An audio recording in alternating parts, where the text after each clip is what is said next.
Hello YouTube, right now I'll be doing a quick overview of the Pike Brothers third pattern reproduction jungle boots. This is a after action report after approximately 1 year, and so let me tell you what happened. First, in the right shoe, it had sole separation, which I then took to a cobbler and had it re-glued, and then after extensive use in the Floridian Everglades, the glue entirely separated from the bottom, but this allows us to have a peek on the construction and what's inside, so I'm gonna begin there now.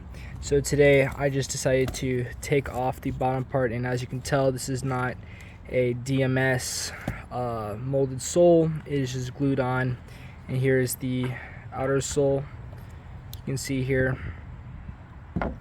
And then what I found interesting inside is just a small steel shank running through close to the heel of the boot, and instead of a leather bottom, we have a cardboard composite floor bed. I'm not too sure about the terminology of boot stuff, but I'll try my best.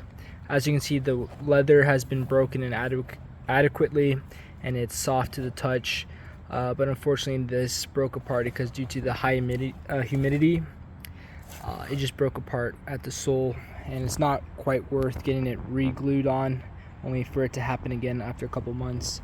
As you can see, the treads held up really well, minimal visual wear despite these boots being used extensively. And so right here we have, I'm not sure if this is the correct word, but like an EVA insole. It's lightly padded, but if you want more comfort, I recommend adding another insert. And you can see that the canvas has held up really well.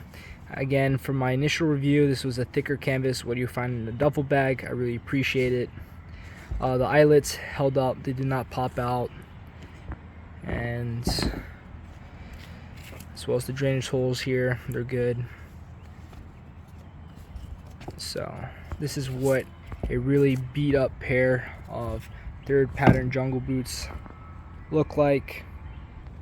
And then at the moment, I'm currently wearing another pair that I got. I'm trying to break in. I also added the original ventilating inserts into the boots. Makes it just a little bit more comfortable and a little bit more breathable.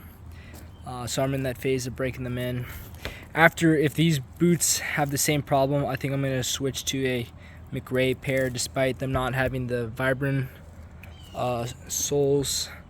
I think I'll just go over durability, but I'm hoping that this whole situation was a fluke, and maybe because of like the high humidity, it just accelerated the wear.